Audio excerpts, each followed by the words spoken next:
At a recent mayoral forum in Dorchester, the most passionate supporters belong to Charlotte Golar Richie.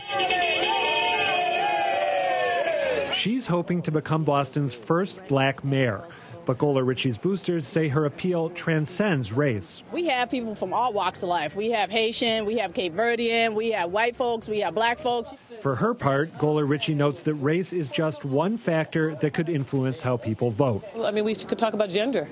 I mean, there are a lot of different ways to look at it. We could talk about economics and the socioeconomic status of people who are voting. In a new ad, though, Golar Richie strikes a different tone with an endorsement from Louis Gossett Jr. that puts race front and center. The past 20 years, I've worked toward defeating racism of all kinds. Charlotte Golar Richie represents an agenda of openness, equality, and opportunity for all.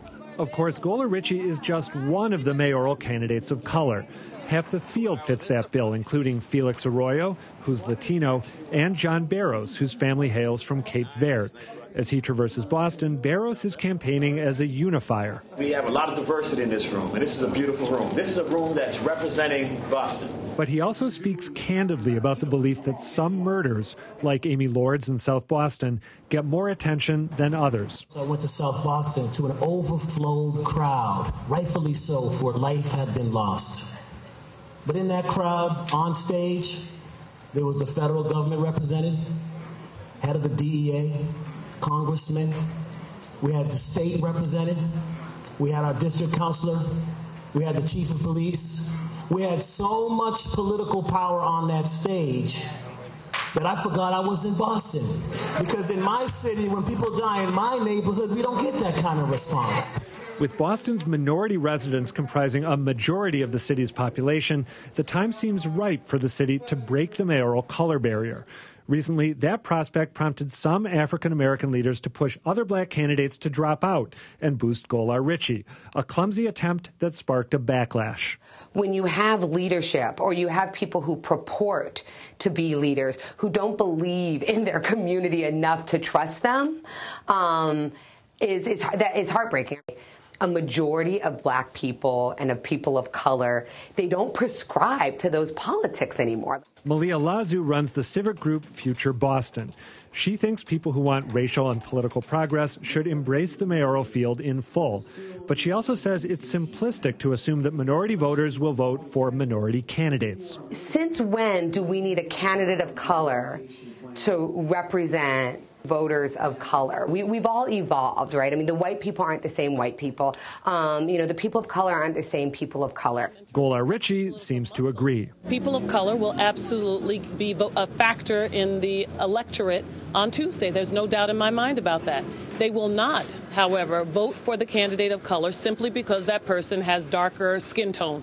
In other words, race still matters in Boston politics, just not like it used to.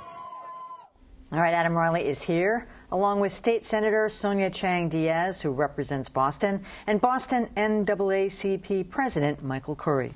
Welcome. Hey, Emily. Well, Adam, as you know, in the last couple of elections, African Americans in Boston came out in droves to support Governor Deval Patrick and the President, Barack Obama. Is there any reason, is it conventional wisdom that won't happen this time, or why wouldn't it? I think people see the potential there, but when you look at the poll numbers that we've seen in recent days and look at the support that the candidates of color are attracting compared to the white candidates in the field, the white candidates' support, when you aggregate it and look at total percentage of the vote that they're locking up, the candidates of color seem to be lagging. Charlotte Golar Richie is the one who looks like she has a sort of a realistic chance to make it through to the final, although John Barros may be boosted by that endorsement that he got from the Globe a couple days ago. I'm not sure that there's a field, an individual in the mayoral field right now who is going to galvanize voters of color in Boston in the same way that the president or the governor did. It doesn't look that way to me, but I could be wrong. Michael Curry, do you agree with what Charlotte Golar Richie said, that people of color aren't necessarily going to vote for another person of color, or will they because they want to? They want to support somebody who's like them. I mean, I can see it either way, either going for the person who is most like you or somebody who you think is going to represent you both. You know, I think it's twofold. I think that we all have barriers that we're looking to have them broken. So if you're a woman, a white woman, and you've been waiting for a woman to hold a seat, elected office, and a seat that's traditionally been closed to women, you're going to sort of celebrate that. And if the woman, the candidate, is speaking to your issues, then that's an added bonus. And then those factors are what you use when you walk to the polls. Same is true for communities of color. It doesn't mean that they will always vote for a black or Latino candidate. But what it means is that we now have a diverse pool of candidates. We're way beyond Mel King. We now have candidates, a large number of candidates that are running, that represent diverse backgrounds. And what it really means is all communities now feel vested in the election. I was wondering, in your case personally, Sonia, whether you felt it mattered. You have the seat that was once held by Diane Wilkerson, but did it matter, do you think, to the voters that you were of Hispanic descent, that you were, person? Did it matter? I mean, I'd be lying if I said people don't see that at all, that we're in a post-racial society. But it pales in comparison to the weight that voters place on the bread and butter issues that affect their family, where we see a lot of common cause across neighborhoods. What kind of schools am I sending my children to? Can I know that my child is going to come home from the playground without having to worry that they're going to get caught in the crossfire of some, gang dispute? What is my access to economic opportunity in this city? Those are the things that people ask you about when you're knocking on the door. They're not asking about, where did your family come from? Yeah, I was listening to John Barros, Adam, and this is now a predominantly majority city. And he speaks to an issue that we talk about, I'm sure you do, we talk about in our newsroom, the attention that's played to certain acts of crime versus others. I mean, do you think that kind of message will resonate with people who go, yeah, what about that? I mean, this guy will maybe change that. I think it is a message that has a lot of power, especially when it's delivered as effectively as he delivered it in the clip that we just saw. I mean, you think about that as a subject, and it is so potentially incendiary to have a man of Cape Verdean descent saying, the political establishment in the state and in the city cares more about, or is suggesting maybe cares more about some lives than others. But that's not how he put it. He talked about how tragic Amy Lord's death was, how he wanted to go and show his support for the community, and how he was sort of perturbed by the disparity that he saw when he was there. So he finessed it, I think, incredibly well. And I think that as the candidates running for mayor, and we saw this at the forum, the forum in Dorchester that we mentioned is a forum that Michael helped organize. It was a forum focused on the issues that matter most to communities of color. All the candidates, I think, white and non-white, or white and of color, I think they're all capable of speaking with a pretty good amount of sophistication when they talk about matters involving race. Yeah. And if I can just layer in on that, I think that one of the things that's so important for any of the candidates of color, and I do see this coming from all of them in this field, is that not just that they have a particular position on issues that speak to the concerns of communities of color, but there is a factor. It doesn't trump all other issues, but there is a factor. And we heard this in John's response to that question of, does this person understand what my day-to-day, year-to-year experience has been? Do they understand what it's like to go to community vigil after every shooting and see a differential response after those vigils to what happened in South Boston? And is there that gut level understanding? And then second, are the candidates able to communicate the sense of hopefulness, not just about what's going wrong in our city, but what they can bring to the table that's hopeful for our city? And I think that's a really important sort of unspoken factor that we don't always factor into our political calculus. But Tito Jackson tells this really incredible story about this. He talks about how on his campaign trail, he was once in a barbershop, politicking with the folks in there, and this little Puerto Rican boy comes up to him, maybe 10 years old or so, and looks up at him and says, "Mr. Jackson, you look like the president." Oh.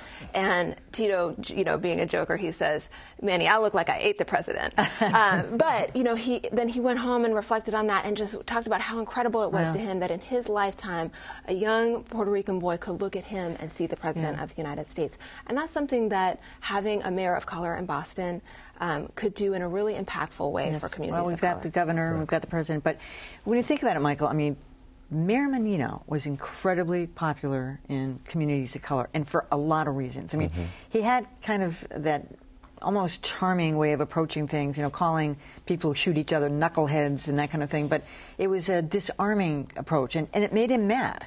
I mean, and that was the way he expressed it, but, you know, the whole stop snitching thing. So he certainly wasn't dismissive of, you know, crime in certain neighborhoods.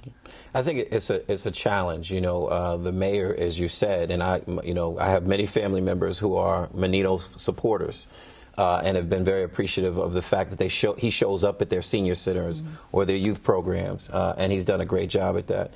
I think what we're looking for in the next mayor, as we talk about, and we often say this to the candidates of the NAACP, race matters. Do you know that? Do you realize that race matters? And then when you talk to your various constituencies, do you identify communities of color as a constituency so that a rising tide is not lifting all boats? Our unemployment rates are twice or 3 times that of other non-people of color. Our health disparities have us dying 10, 15 years earlier. We're dealing with public safety issues at a different level than communities that are not of color.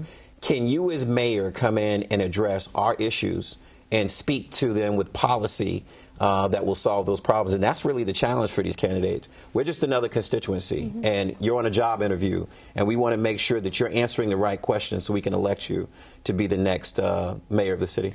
Do you think it was ham-handed, Sonia, for, I guess it was the Charlotte Golar Richie supporters, although she claimed not to be a part of it, who wanted to push other candidates of color out of the race so that she might be, you know, given a better shot at getting one of the 2 final spots?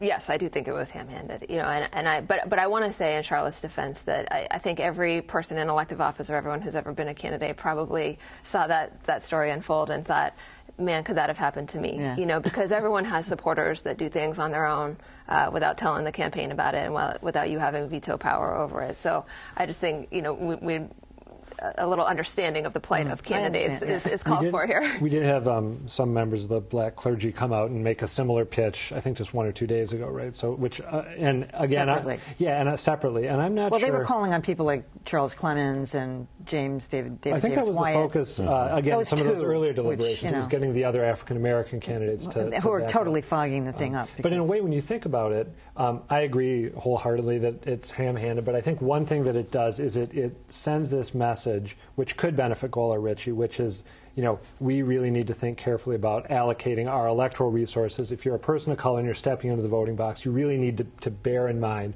that, you know, you have a chance with this woman that you might not have with some of the other candidates. So it's sort of maybe a clumsy way to get across a message that I think still could end up benefiting her, but... Yeah, what's wrong with it? And I don't think it's unique to communities of color. These conversations, and I work in and around politics. That's what I'm saying. What's wrong with it? Yeah, conversation should, I think it wasn't done well. Yeah. But the conversation is a legitimate conversation to have within the candidates and their campaign staff around, is this possible, is this realistic, and maybe I'll put my support behind you.